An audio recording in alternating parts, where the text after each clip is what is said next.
የተወደዳችሁና የተከበራችሁ የሰሞንኛ ቤተሰቦች እንደምን አላችሁ? የዕለቱን ዋና ዋና መረጃዎች ወደ እናንተ ለማድረስ ተገኝተናል።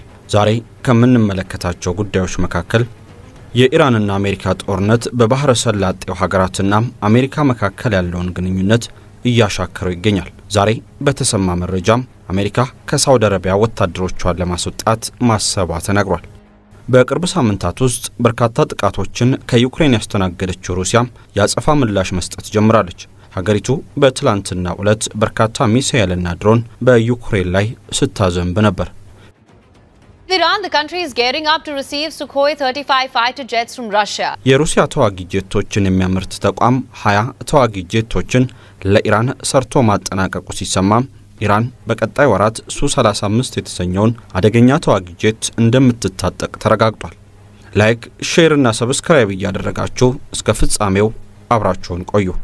በመሃል ሲኤምሲ አፍሪካ ኮንቬንሽን ሴንተር ፊት ለፊት ዘመናዊ ኮምፓውንድ መኖሪያ መንደር ከድሪም ቢልደርስ ሪል ስቴት በ10% ቅድመ ክፍያና እስከ 50% የባንክ ብድር ከ73 ካሬ እስከ 165 ካሬ አማራጭ 100% አንድ ጊዜ ለሚከፍል ደንበኛ አንድ መኝታ በ73 ካሬ 5.3 ሚሊዮን ብር ሙሉ ክፍያ፣ ሁለት መኝታ በ106 ካሬ 7.8 ሚሊዮን ብር ሙሉ ክፍያ፣ 3 መኝታ 136 ካሬ 9.9 ሚሊዮን ብር ሙሉ ክፍያ። ቀስ ብለው በግንባታ ሂደት ለሚከፍሉ ደንበኞች አንድ መኝታ በ73 ካሬ 720 ሺህ ብር ቅድመ ክፍያ፣ ሁለት መኝታ በ106 ካሬ 1 ሚሊዮን ብር ቅድመ ክፍያ፣ 3 መኝታ 136 ካሬ 1.3 ሚሊዮን ብር ቅድመ ክፍያ።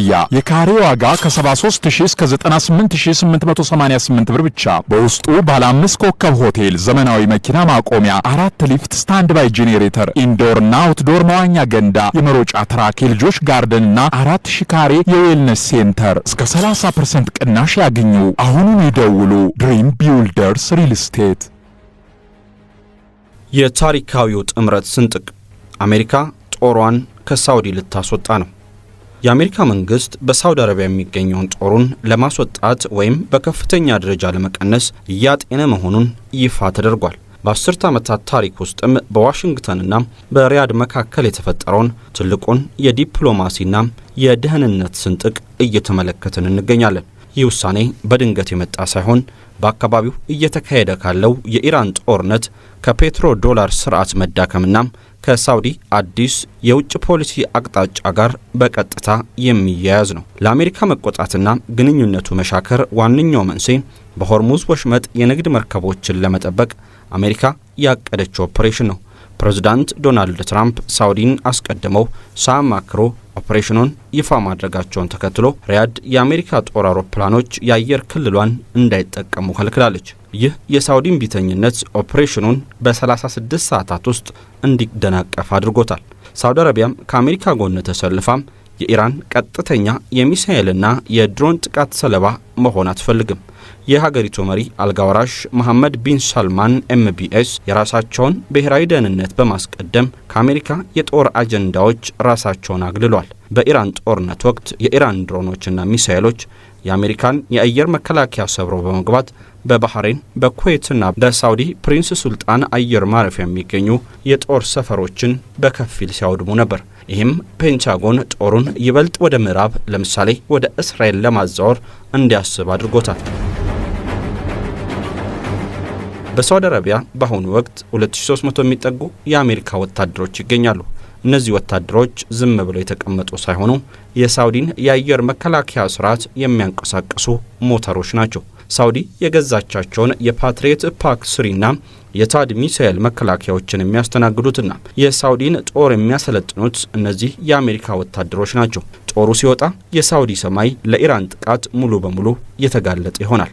ዋሽንግተን ለሳውዲ የምታቀርበውን የፓትሪየት ሚሳኤል ኢንተርሴፕተርስ ለማዘግየት ወይም ለማቆምም ዝታለች። ሳውዲ በአሁኑ ወቅት በአጭር ጊዜ ውስጥ ከፍተኛ ቁጥር ያለው የሚሳኤል ክምችት ስላሟጠጠች የአሜሪካ እገዛ መቆም የህልውና አደጋን ያመጣባታል። ይህ ክስተት ከሁለተኛው የዓለም ጦርነት ማብቂያ ጀምሮ የነበረውን ነዳጅ በአሜሪካ ጥበቃ ይለወጣል አሊያም ኦይል ፎር ሴኩሪቲ የሚለውን ታሪካዊ ስምምነት እንዲያበቃለት ያደርጋል። አልጋወራሽ መሐመድ ቢን ሰልማን ሳውዲን የአሜሪካ ታዛዥ ከማድረግ ይልቅ የራሷ ሉዓላዊ ውሳኔ ያላት ሀገር ማድረግ ይፈልጋሉ። ለዚህም ማረጋገጫው በፈረንሳይ በተካሄደው የጂ7 ስብሰባ ላይ ትራምፕ በመገኘታቸው ምክንያት MBS ጥሪውን ውድቅ ማድረጋቸው ነው። ሳውዲ አረቢያ ከአሜሪካ በመራቅ ከቱርክ፣ ከፓኪስታን፣ ከግብጽና ከኳታር ጋር በመሆን አዲስ የዲፕሎማሲና የደህንነት ጥምረት እየመሰረተች ትገኛለች። ይህ ጥምረት አሜሪካ በባህረ ሰላጤው ላይ ያላትን የበላይነት ይጋፈጣል።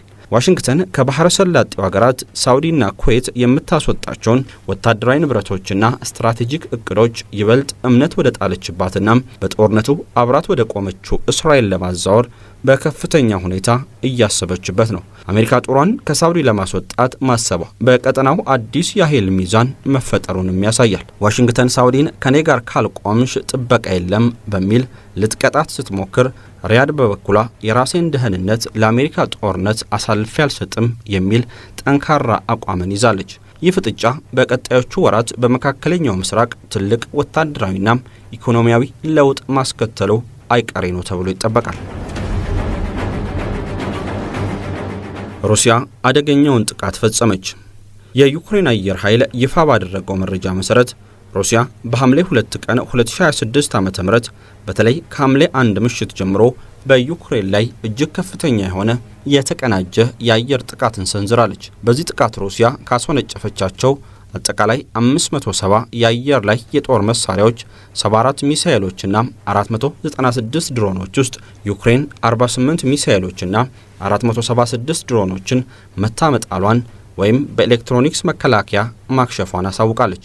የሩሲያ ዋነኛ የጥቃት አቅጣጫ በዋና ከተማዋ ኪየቭ ላይ ያተኮረ ነበር።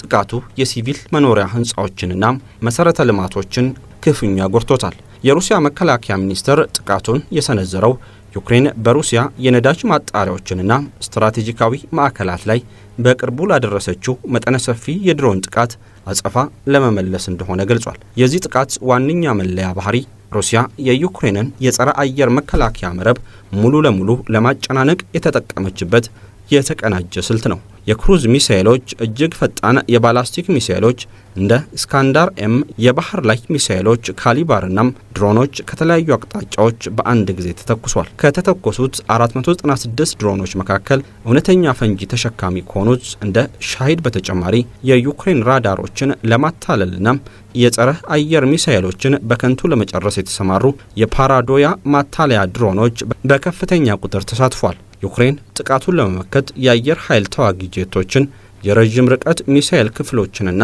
የኤሌክትሮኒክስ ጃሚንግ ስልቶችን ተጠቅማለች። ዩክሬን ከተተኮሱባት 496 ድሮኖች ውስጥ 476ቱን አሊያም 96 በመቶ ያክሉን አክሽፍ ያለው ብላለች። ይህ የሚያሳየው የዩክሬን የተንቀሳቃሽ ተኩስ ቡድኖችና የኤሌክትሮኒክስ መከላከያ ዘዴዎች ድሮኖችን በመምታት ረገድ እጅግ ውጤታማ መሆናቸውን ነው። በተቃራኒው ከ74 ሚሳኤሎች መካከል መጣል የተቻለው 48ቱን ብቻ ነው። በተለይም የባላስቲክ ሚሳኤሎቹ ፍጥነት ከፍተኛ በመሆኑ የዩክሬን መከላከያ ሰብረው በመግባት በ33 የተለያዩ ቦታዎች ላይ ጉዳትን አድርሷል። ዩክሬን እነዚህን ለመምታት እንደ ፓትሬት ያሉ ውድና ውስን የሆኑ የምዕራባውያን የአየር መከላከያ ስርዓቶች ላይ ብቻ ጥገኝነቷን እንድትቀጥል አድርጓታል።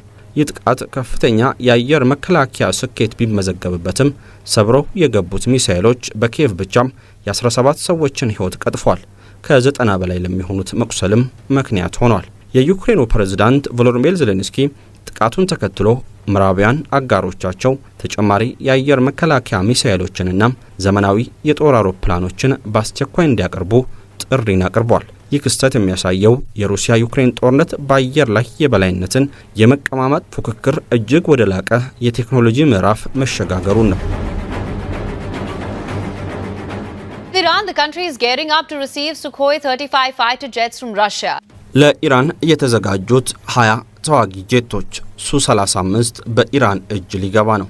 የሩሲያ ኮስሞ ሞሎክስ አውሮፕላን ማምረቻ ፋብሪካም ለኢራን አየር ኃይል የታዘዙትን የመጀመሪያዎቹን 20 ሱ-35 ዘመናዊ ተዋጊ ጄቶች ማምረት ማጠናቀቁ ተረጋግጧል። ይህ የጦር መሳሪያ ዝግጅት ሞስኮና ቴህራን እያደረጉት ያለውን ጥልቅ ወታደራዊ ስትራቴጂካዊ ትብብር የሚያሳይ ሲሆን እስከ ዓመቱ መጨረሻም ተጨማሪ 10 ጄቶች ተመርተው ይጠናቀቃሉ ተብሎ ይጠበቃል። ኢራን በአጠቃላይ 48 የሱ-35 ተዋጊ ጄቶችን ከሩሲያ ለመግዛት የ$6.5 ቢሊዮን ስምምነት ማድረጓም በቅርቡ በወጡ ሚስጥራዊ ሰነዶች ይፋ ሆኗል። በአሁኑ ወቅት 20 ያክሉ ሙሉ ለሙሉ ተመርተው በሩሲያ እጅ ይገኛሉ።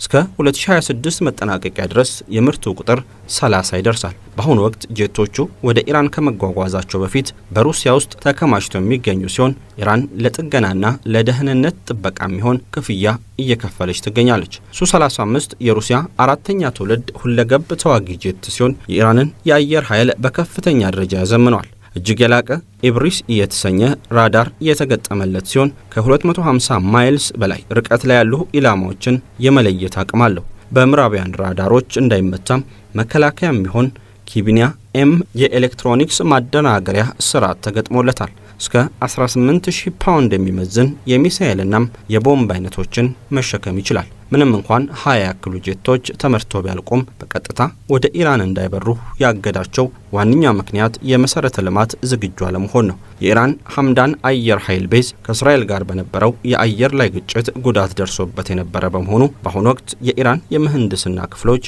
ማረፊያና ማከማቻ ዋሻዎችን ሌሊትና ቀን በመጠገን ላይ ይገኛሉ።